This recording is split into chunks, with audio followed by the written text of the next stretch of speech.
तो आज के क्लास में हम लोग देखने वाले हैं list tag. In HTML you can create both ordered list and unordered list. HTML में दो तरीके के लिस्ट पाए जाते हैं, वो एक है ऑर्डर्ड लिस्ट और unordered list.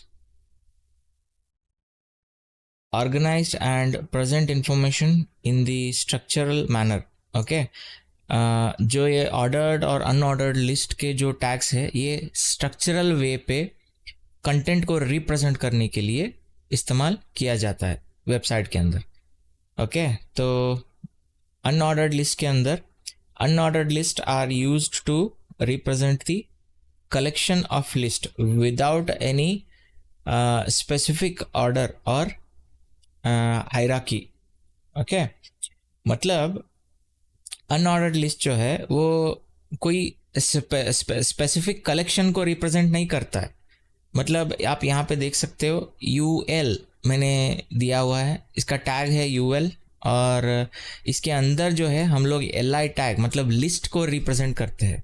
Okay they can create using UL। मैंने अभी बताया UL टैग को इस्तेमाल करते हैं। This is nothing but unordered list tag. Okay तो each item in the list of is denoted by the LI tag. मतलब इस टैग को हम लोग लिस्ट आइटम के नाम से जानते हैं। तो UL के अंदर हमें जितना भी प्रॉपर्टीज़ डालना है, मतलब समझ लिए आइटम 1 आइटम 2 आइटम 3, मतलब आपको कोई फ्रूट्स का जो लिस्ट बनाना है तो आप एप्पल बनाना मैंगो ऐसे कुछ डाल सकते हो। ओके तो UL टैग आपको इस्तेमाल करना पड़ेगा।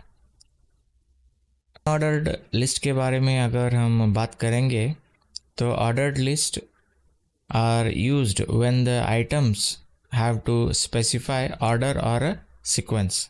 ठीक है, ऑर्डर जो लिस्ट है ये खास करके नंबर्स, अल्फ़ाबेट्स या फिर रोमन नंबर्स इस तरीके की जो लिस्ट अगर आपको दिखाए, यहाँ पे आपको दिख रहा होगा कि ये एक लिस्ट दिखाई दे रहा है। यहाँ पे आपको मैंने लिस्ट डाला हुआ है यहाँ पर। अगर यहाँ पे बिना इस डॉट के अगर मुझे यहाँ पे कुछ अल्फ़ाबेट्स डालना हो या फिर नंबर डालना हो तब जाकर मैं ऑर्डर्ड लिस्ट का इस्तेमाल कर सकता हूँ। ओके बिना कोई डॉट के। UL जो है ये ऐसा ही दिखाई देता है। यहाँ पे जो डॉट दिखाई दे रहा है ये अनऑर्डर्ड लिस्ट है।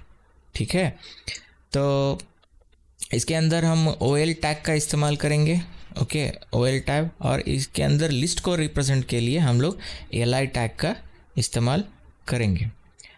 अभी यहाँ पे मैंने नहीं डाला हुआ है और OL जो एट्रीब्यूट है उसके OL के अंदर जो एट्रीब्यूट है टाइप का एक एट्रीब्यूट आता है। आप यहाँ पे W3 वेबसाइट पे अगर आप जाओगे OL टाइप एट्रीब्यूट्स यहाँ पे आपको दिखाई देगा।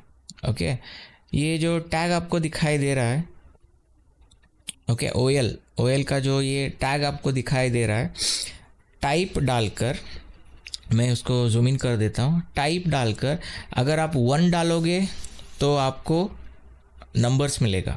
ओके अगर आप स्मॉल लेटर डालोगे तो आपको स्मॉल लेटर के ABCD मिलेगा। सिमिलरली कैपिटल I डालोगे और कैपिटल I डालोगे तो आपको रोमन नंबर्स मिलेगी। ओके तो इसको हम लोग एग्जाम्पल में ट्राई करेंगे। चलिए एग्जाम्पल में ट्राई करते हैं। तो एक UL मैं लिस्ट बना देता हूँ। ओके LI मैं इस पे लिख देता हूँ एप्पल। उसके बाद मैं इसे ही कॉपी करके नीचे मैं लिख देता हूँ मैंगो।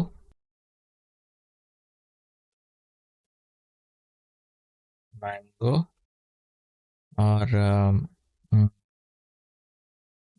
कार लिख देता हूँ यहाँ पे कार। ओके तो देख लीजिए UL टैग कुछ इस तरीके से दिखेंगे लिस्ट बनकर।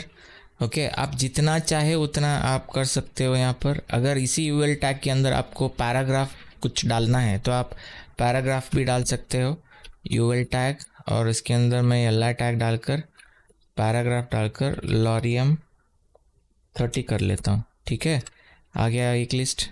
ओके, मैं इसी लिस्ट पूरा का पूरा कॉपी करके पेस्ट कर दूंगा, पेस्ट करता जाऊंगा, तो मुझे एक लिस्ट ऑफ डॉक्यूमेंट मुझे मिल रहा है यहाँ पर।